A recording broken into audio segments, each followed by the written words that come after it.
Samsung returns to the flagship game with the latest in their Galaxy S line, bringing a familiar but further refined body that is even edgier than ever. It's Joshua Vergara, what's going on everybody, and this is the Samsung Galaxy S8 and the Galaxy S8 Plus.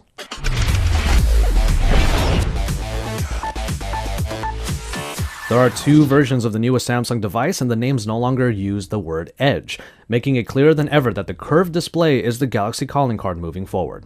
The Edges have the usual tropes, like the Edge UX or any of the features that the Edge brings to the table. However, it's less about that and more about how these curved displays defy logic.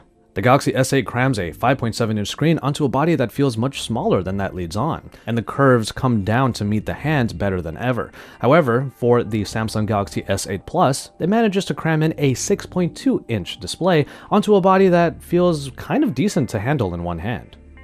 And a few things had to change in order to make this happen, mainly a resolution shift to 2960 by 1440 for an aspect ratio of 18.5 by 9. And the Galaxy S8 Plus manages to get a little bit taller rather than wider in order to accommodate this change. Another change comes in the removal of the hardware key. Yes, this is actually happening, folks. The hardware home button is now gone by the wayside, and even the Samsung logo at the top is gone as well. On the back now is the fingerprint reader, and while it doesn't feel too bad on the S8, the S8 Plus makes it feel awkward because you have to reach for it.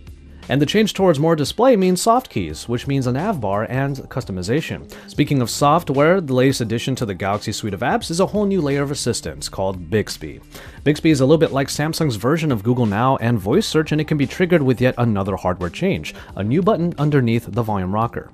Our time with Bixby only really showed the splash screen where contextual slides are shown, including news stories and calendar entries. However, further actions are available, especially with voice input, which we saw in a demo.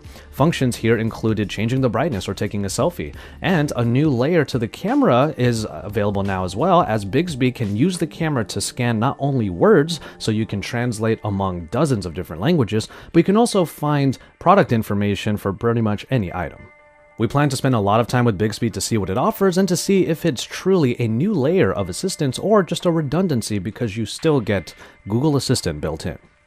And all of this is housed in a water-resistant body that we were almost aggressively invited to dunk.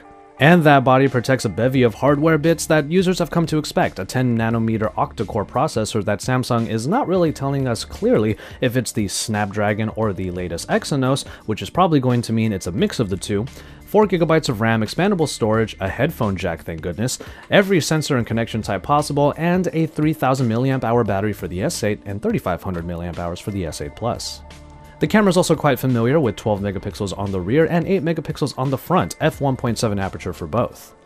What we were told, however, was that the cameras have gotten better post-processing, so the picture should have an enhancement, but it's more on the software side than just on the sheer specs. So Samsung strives to make changes in just the right places, even if it does mean a shift in familiarity. Gone are the Samsung logos, the tactile home button, and flat panels. In are Bixby and its new button, a shifted fingerprint reader, and screens that simply don't quit. There are more capabilities that can be unlocked using the Galaxy S8 and S8 Plus, but you have to use their various tools in the Samsung ecosystem, like the Gear 360 and Samsung DeX. Samsung DeX blows up the already large home screen to literally desktop size with a lot of features built in.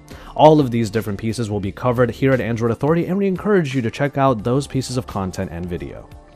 Our first look at the Samsung Galaxy S8 makes us really excited to get our hands on the review unit sooner rather than later, but the release information currently puts pre-orders at March 30th, with the phone making it to you on April 21st. Keep an eye out for our full review and our final thoughts on the Galaxy S8 and the S8 Plus in the coming weeks, and you can also see all of our comparisons, our quick looks, and reactions to various features of the Galaxy S8 here in the next couple of days. After that, you can actually see a little bit of behind the scenes at the actual Samsung Unpacked event if you head over to my channel, Tech and Tea, and you can find that link in the description below, so you can find some BTS down there. And from there, you can keep it tuned to Android Authority for our future full reviews and comparisons of the Galaxy S8 line, and you can keep it tuned here and subscribe to the channel if you haven't already, because Android Authority is your source for all things Android.